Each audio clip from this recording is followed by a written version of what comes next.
Sorry, Mr. Novak. That's fine, Your Honor. That's okay. We actually have some preliminary things we want to discuss with respect to the posture of this motion.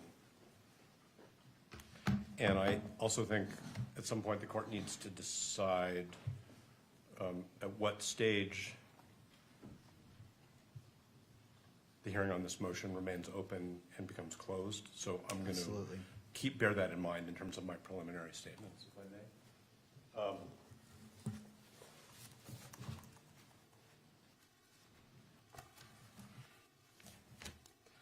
When we filed this motion to disqualify, and when I say we, I mean Mr. Robinson's counsel, we fully expected that what the Utah County attorneys would do is refer the motion to the Attorney General's office so that the Utah County attorneys are not in the position of representing their own interests as potentially conflicted attorneys in a potentially conflicted office, and representing the state's interest in the prosecution. We heard informally from the state's attorneys that they were preparing a response and when it would be provided. And then what we received, and again, I'm bearing in mind that we're in an open hearing at the moment, was a brief where I'm going to say the unsworn representations of two attorneys from that office are basically integrated into points and authorities. We don't have affidavits from Mr. Gray or from the other attorney. We have argument. We noted in our reply that we were surprised, that's in footnote 2 at page 4, that the Utah County attorneys were representing themselves in connection with a motion alleging that they have a conflict of interest and that the state was not being represented through the Attorney General's office. We did some further research on this, and you know, we have some case law that we can provide the court. I suspect that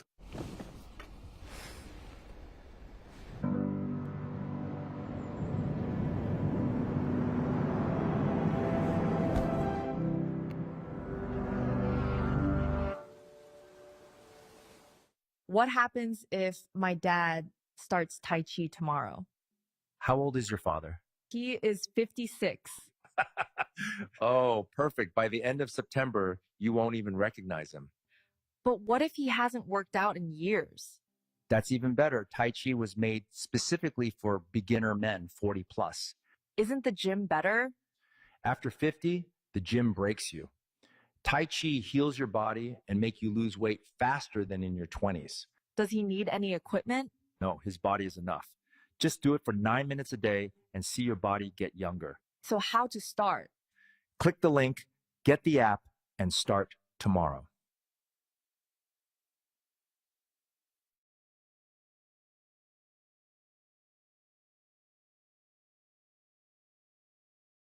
conflict counsel, I'm not sure that's the term the Attorney General uses,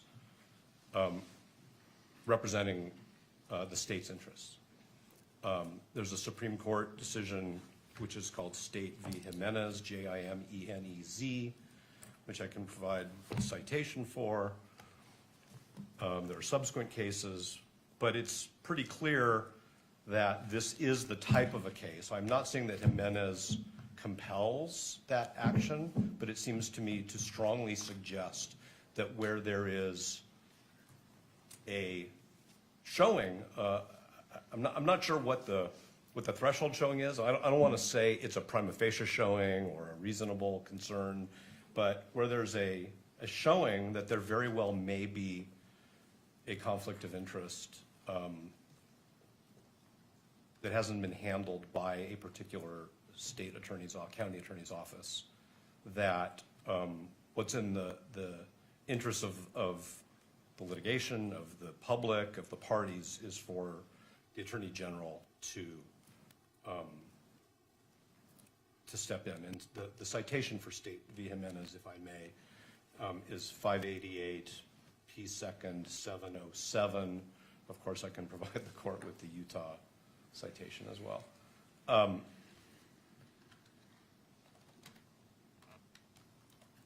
This court actually has the authority under that case, State v. Jimenez,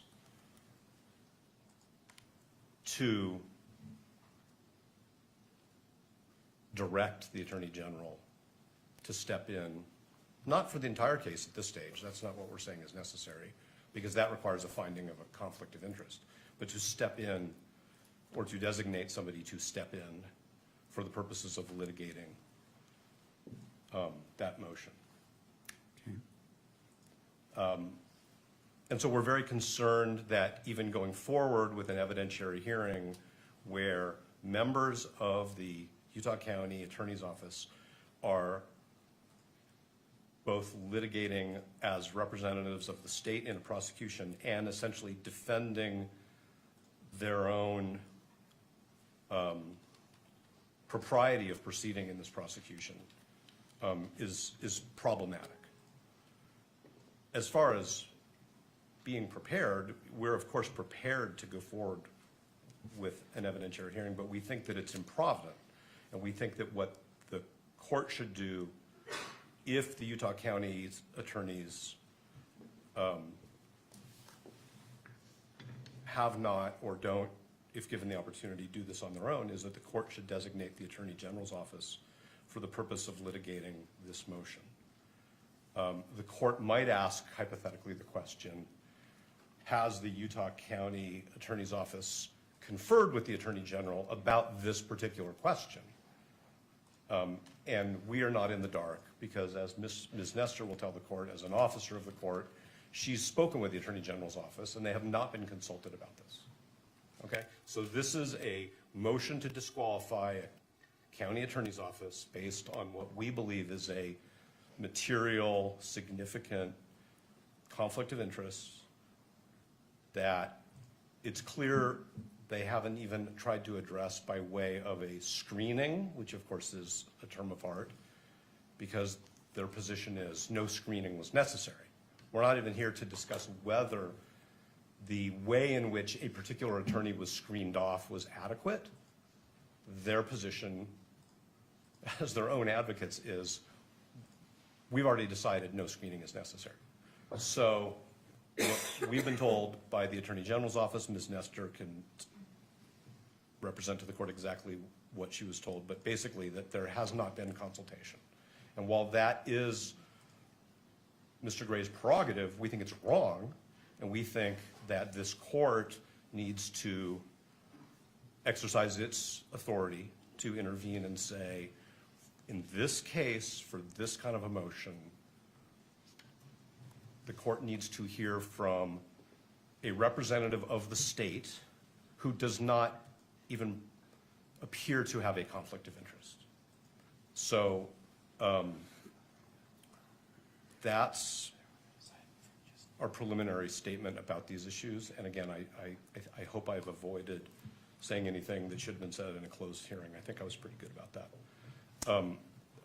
So that's where we are before we even get into the litigation of it. And I don't want to be formalistic, and I'm certainly not trying to be confrontational, but I think actually what we think the court should do is the court should strike the Utah County Attorney's response to our motion and direct the Attorney General to take up the responsibility for responding to our motion in whichever way clearly non-conflicted attorneys representing the state think they should, how it should be responded to. And if I've muddled, I always say this, Your Honor, if I've muddled anything or confused anything, please say so, and I'll try to clarify. Thank you. I do have some questions for you as it relates to this. I wish to consider all the authority that you wish to cite to. I mean, obviously you came into this hearing knowing that this is something you're going to present, and this court wants to be efficient with time, but thorough. Yes. and not jumping to conclusions, can you give me all the authority that you wish for me to consider in considering your request today? Yes, and I think what we could also do, which maybe would be more helpful to the court, is that we could file a short brief on this particular issue, because I will acknowledge that while we were surprised that the brief was filed by the same lawyers who are alleged to have this conflict of interest, it took us a little bit of time and we wanted to get that filed in time for today's hearing because the court set the hearing. It took us a little bit of time to think through these issues. So there are Utah authorities, there are authorities from other jurisdictions, there are also ABA guidelines on the prosecutorial function, which we think strongly suggest that there should have been what I'll just call a referral to the Attorney General's office for this particular motion. I can stand here and I can give the court case names and numbers and sections from the ABA standards, but it was not our goal to, of course, put the court on the spot and require the court to, like, go back into chambers, think about it for, some pressured period of time and come back out and make a decision. So if it would benefit the court for us to file something, and I don't mean in a month, I mean very soon, so that the court has thoughtfully presented points and authorities, we're happy to do that. As far as I know, the only people who've traveled out of town for this hearing are Mr. Burt and myself. So I'm thinking about the convenience of witnesses and the court and counsel. It's important that we do this in a way where the court has the opportunity to make a thoughtful, reasoned decision, as Your Honor always says. So that would be our proposal, is that if the court is open to receiving authorities, that we recess this hearing for, whatever meets the court's schedule, whether it's a week or 2 weeks or a few days, and we can provide the court with something, and we'll come back. But we do think this is a serious issue, because I think the question of who litigates this issue on behalf of the state is in itself wrapped up in this conflict. And we want everybody to get this right. Thank you. Once. My question for you is, knowing this, why didn't you file a motion prior to today's hearing, knowing that the court would be in this position based off of your request to prepare the court, prepare opposing parties, and to be efficient in our use of time? I'm trying to understand. I understand what you're saying, and I understand that things evolve, but I'm trying to understand why that wasn't filed in advance of the hearing to put the court on notice at the very minimum, and just to allow the court to do what the court does. I hear what the court's saying, and I think we can take responsibility for not sufficiently presenting the authorities that we think compel what I've just suggested should happen. We noted in our reply brief that the county attorney should not be representing themselves. And that's probably an inadequate message to the court. But we did file a motion to disqualify. And inherent in a motion to disqualify based on the conflict of interest, we anticipated would be that the state attorneys would seek representation from a clearly non-conflicted, appropriate prosecutorial authority, which, as I've done further research, and Mr. Byrd and Ms. Visser and Ms. Nestor and I have all done further research, literally up until earlier this morning, we think it's pretty clear that this court has the authority to make that, I'm going to call it a referral. I think it's an order referring it to the Attorney General if the Utah County attorneys choose not to do so. And the additional information, which we did receive today, I'll just tell you that, was that there had not been any communication between the county attorneys and the Attorney General's office concerning this issue. So I'll fall on my sword. If the court thinks I should be sanctioned for not bringing this up sooner, I hear the court, but we are we're juggling many aspects of this case all at the same time, some of which the court is aware of, some of which the court probably is not aware of, but the court can imagine. No, and I appreciate that. It's not the intent to sanction you. I understand that issues come up, and there's a lot going on, and so the court appreciates your candor and representation today. So these items can evolve, and so the court is not finding fault with you. It's just hoping that, as it requires a lot of time and resources for you and for fellow attorneys and for the opposing party and for other parties, we just might want to make sure we make the best use of our time when we're together. I hear everything the court is saying. I take it to heart. I understand what the court's saying, and we are cognizant of the time that the court devotes to preparation for these hearings.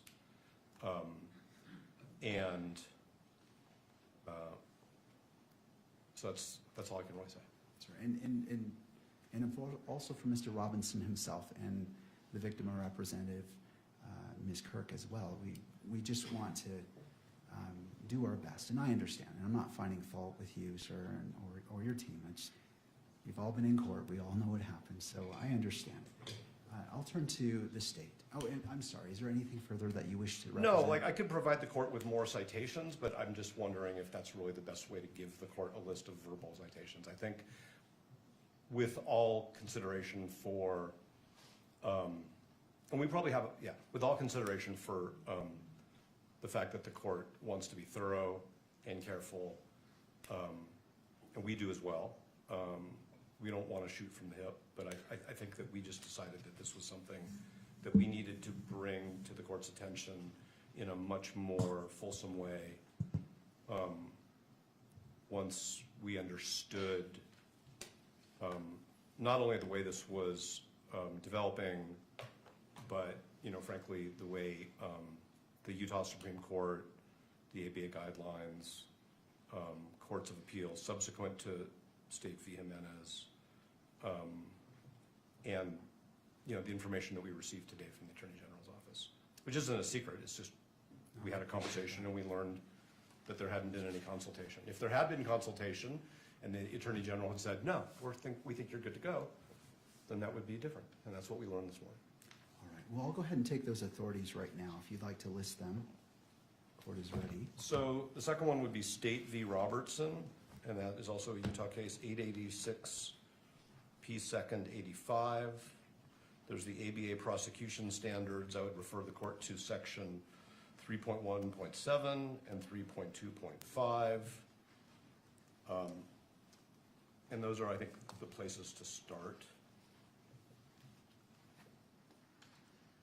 Is there any Utah rule on point that addresses this issue?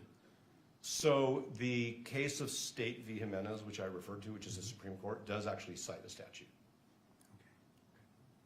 Okay. Anything further that you wish for this court to consider at this point in the proceeding as it relates to this issue? No, and depending upon the statements of counsel, we may have some response if the court permits it. Of course. Thank you. Turning to the state, Mr. Gray.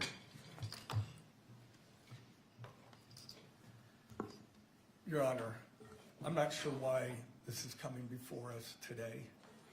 If it was such a surprise to them more than a week ago, I don't know why they wouldn't at least notify the court. I too represent the state. I'm an elected official, constitutionally elected to represent the state. Where does this end? I don't know these cases. I'm very interested to see whether or not they refer to trials. I know that the Utah Attorney General's office, they've done the same thing that we have in Rule 11 motions, where one counsel on the team examines their boss, in fact, on the matter. So I just think this is ambush and another stalling tactic to delay these proceedings. There's no reason that they could not have at least filed the motion and asked for time to brief it.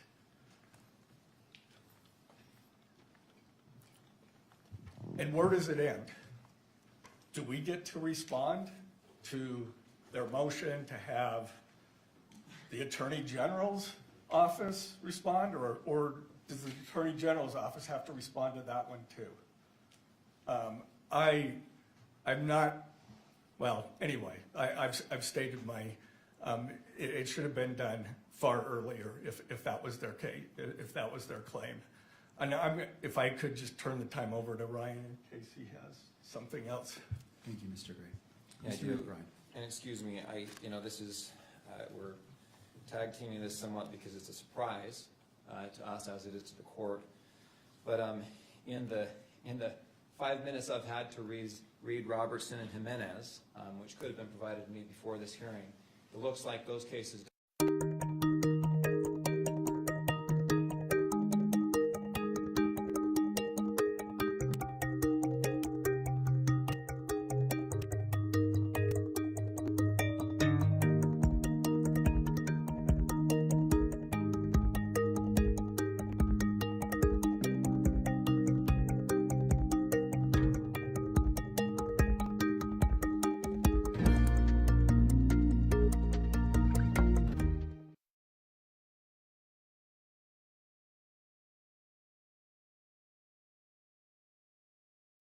Is spicy chicken, Joy, the most flavorful spicy chicken you've tasted? In my life? Yes. True. Is he funnier than you? No. True. Do you watch Roy's solo channel? Yeah. False. No, I do. Witnesses to establish the facts that are laid out in the state's opposition motion or memorandum. And that was what we understood was going to happen today. You have a family member of a prosecutor who has been subpoenaed. An affidavit has been supplied to the court. We believe that affidavit is adequate, but it wasn't adequate from the defense perspective, so they subpoenaed that person. Prosecutors have been subpoenaed for today's hearing. We have 2 investigators that have been subpoenaed for today's hearing. And we are ready to go, Your Honor. I think that the motion or the request that the defense has made assumes that a conflict does exist and that there's an inability of the party who has been accused of a conflict to defend themselves. And I just don't think that that's true. If there is a conflict, which is the question that this court is to decide, the case will be referred. Until that conflict has been established, the case is properly in the jurisdiction that has statutory authority over that offense. And until that conflict has been established, the Utah County Attorney's Office has this case and can defend its involvement in this case. I got just a moment to review my notes and see if there's other points we want to make on this. Of course.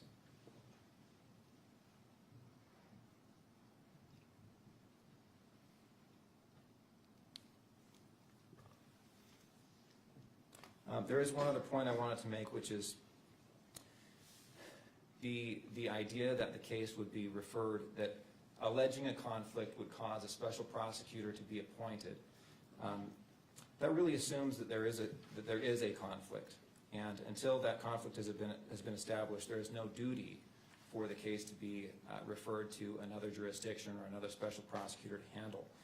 And it raises some of the issues that have been brought up in some of the case law regarding creating or alleging conflicts. There's a lot of case law that talks about how it can be a tactic to try and remove cases from one prosecutor's authority to find a more lenient prosecutor, find a more favorable prosecuting authority that's not going to seek, for example, in this case, the death penalty.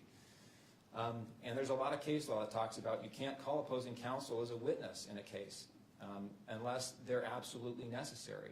And the reason is because it can be a forum shopping effort. And we're concerned with that same kind of motivation or tactic that could be used in this case or other cases like it. Anytime you, as opposing counsel, you don't like the offer you're getting, the way the prosecution is being handled, you allege a conflict of interest, and all of a sudden the county attorney's office has to spend $10,000 to hire a special prosecutor just to handle that one issue, regardless of whether or not it's supported or whether or not a conflict exists. That's a concern we have. Your Honor, we're ready to go forward today. We think the evidence that will be presented today will illuminate the issues adequate that Your Honor can make a decision about whether or not a conflict exists, and we don't need to delay this proceeding any further. We're confident the court will see the facts as they are and be able to make that determination. Mr. McBride, so the motion has been made by defense to continue this hearing to allow the filing of a motion addressing more fully this issue. And to that request, what is the state's reply? We object to that motion to continue or to strike. We ask the court to go forward today. We think the motion is untimely. The court has, or the prosecution has subpoenaed witnesses, and every delay that happens, the witnesses that we have now family members of the prosecution being subpoenaed. These people are ready to move forward and get this out of the way. The longer we delay this, the more anxiety that this procedure has. All right, thank you, Mr. McBride. To defense, any response? Yes, John, thank you. First, I want to say this is not about seeking a lenient prosecutor. This is not about tactics at all. And it was actually the county attorney's office who informed us back in October that there was a family member of a prosecutor who was present at Utah Valley University at the Charlie Kirk rally and experienced and witnessed certain things. We didn't make this up out of whole cloth. We didn't grab onto some piece of discovery and say, a wedge, a tactic.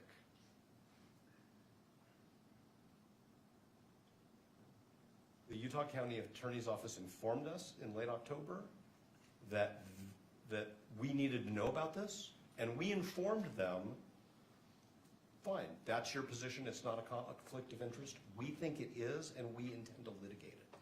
So it's not a tactic, it's not something that we've made up out of whole cloth because, like I said, we found a needle in a haystack. It's something that they properly brought to our attention, but we firmly believe that the law supports the conclusion that that particular prosecutor should have been screened off. There's good case law on screening, which we did fully cite in our briefs in a timely way. And there was no effort to screen off that prosecutor. And that has now created a problem for the whole office. That is not made up out of whole cloth. And like I said, it's not about tactics or lenience or delay. This isn't delaying anything, at least on our part. The other thing that I want to point out is to say that until this court decides there's a conflict of interest, somebody else shouldn't be handling this issue is circular. Because by that point in time, the court would have already allowed the conflicted attorneys to represent the state in a hearing on their potential conflict. So I actually think the way you avoid that circular argument and the sort of harm that arises if the court were to find that there is a conflict is to at least temporarily have the Attorney General's office handle this. Yes, Mr. Gray is an elected official, but that doesn't mean that his office doesn't have a conflict of interest. Conflict of interests arise. A judicial officer decides to become a prosecutor. A prosecutor decides to become a judicial officer. That's actually where most of the case law comes from, as Your Honor knows. A defense attorney changes careers and becomes a prosecutor. There has to be a screening. The case law is very clear that the screening has to be adequate. There's been no screening here because Mr. Gray decided we don't think there's a conflict of interest. And what we're saying is it's not a needle in a haystack, it's not a tactic, it's not a fiction, it's not a thin reed. The evidence that the court has suggests, number one, that there's a very good possibility that as a legal matter there's a conflict of interest. That's why we need to have an evidentiary hearing, because the court doesn't have all the facts. And number two, that the Utah County Attorney's Office, because they decided early on, without consulting with anybody, that they didn't have a conflict of interest, didn't put any screening mechanisms in place. And so I understand that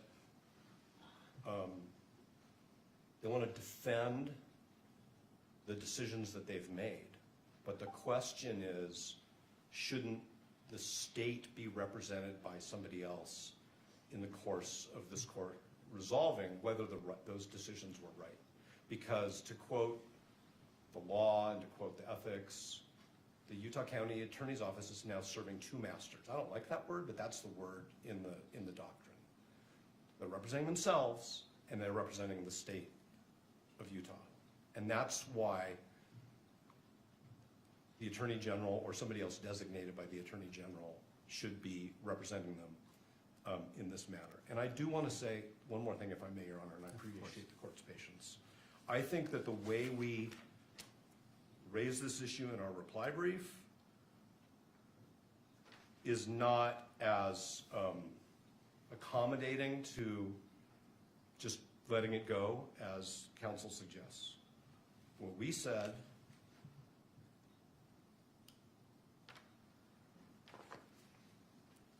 is we asked the question is whether it is even appropriate for the UCAO to litigate this issue on its own behalf.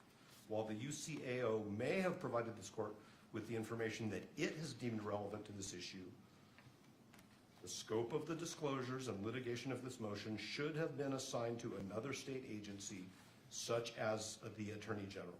We didn't suggest that this court should appoint a special prosecutor for all purposes, or that the filing of this motion means that the Utah County Attorney's Office is automatically disqualified from the litigation. That's the point of the motion, is whether they had a conflict of interest, and if they did, whether they handled it. And it's our position, correctly, and it's our position that the answer is yes and no. So I understand there are witnesses here, people are ready to go. We think that the court should either accept briefing or agree with us that the referral is appropriate. And I want to cite, if I may, the citation by the Supreme Court in Jimenez. So this is 588 P. 2nd. It's 707, but this is at 708. This is the statute quoted by the Supreme Court. If at any time, after investigation by and a finding and a recommendation from the district judge involved, that the county attorney in any county is unable to satisfactorily and adequately perform his duties in prosecuting a criminal case without additional legal assistance, the Attorney General shall provide such assistance. That's very broad.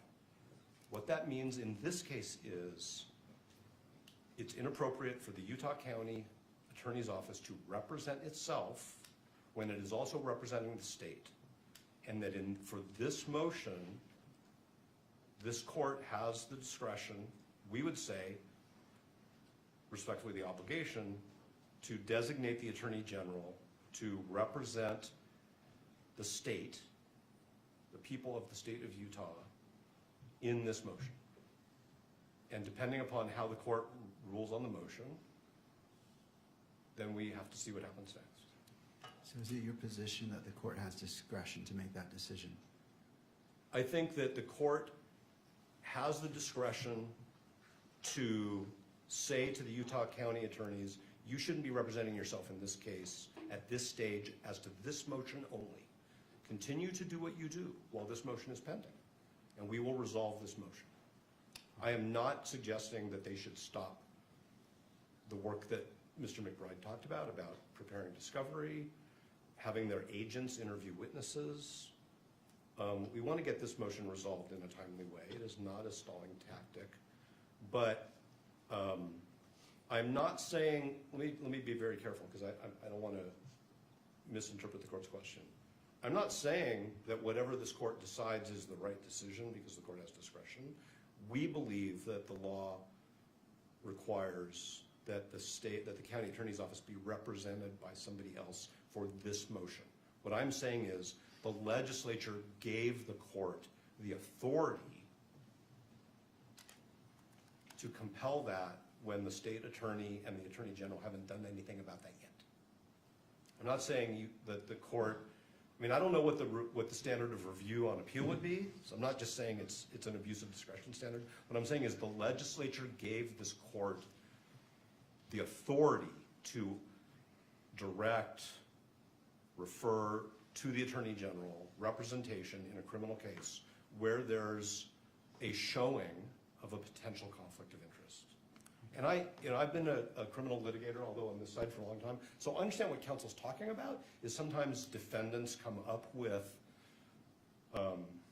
questionable grounds and move to disqualify.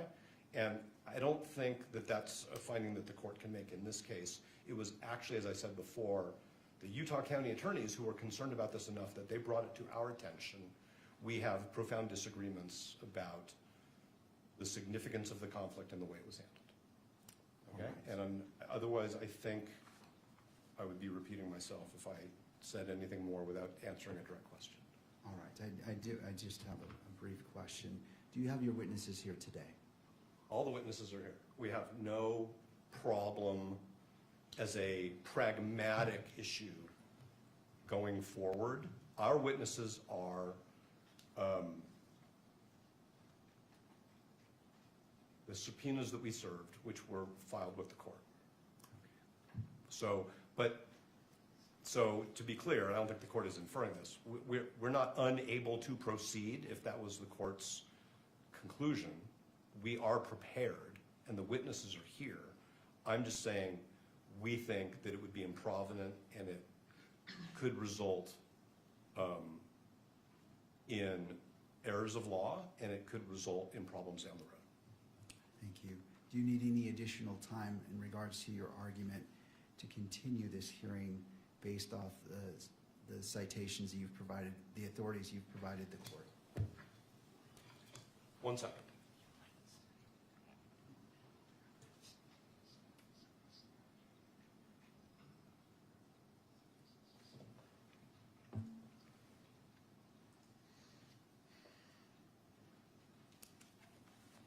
No, thank you. All right, thank you. What this court intends to do is, this is an important issue, and I realize the totality of what's been presented.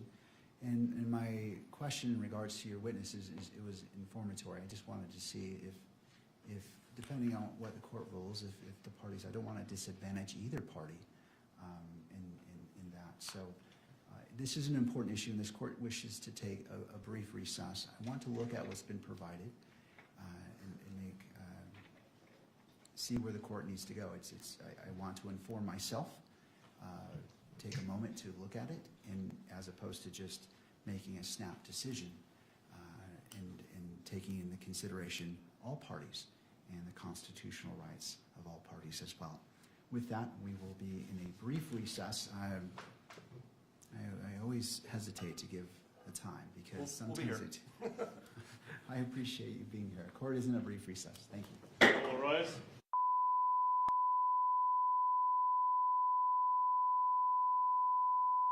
Taxes was feeling unwelcome. Now Taxes is an open door to new TurboTax stores. Meet our experts. They do your taxes, so you can walk out with confidence. Now this is Taxes.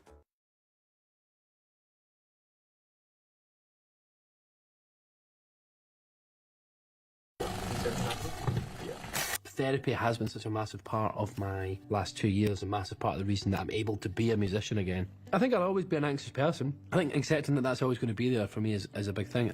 It's about how I respond to anxiety and how I respond to a lot of stuff in my life is how I show up for myself. I have neglected to look after myself in the past, both mentally and physically, and I have made promises to myself that I haven't kept. I always talk to my therapist about steadying my platform that's within. I know there's going to be peaks and troughs, but I think just remaining steady and sort of happy. It's like a nice Balance. yeah, balanced. Yeah, you know.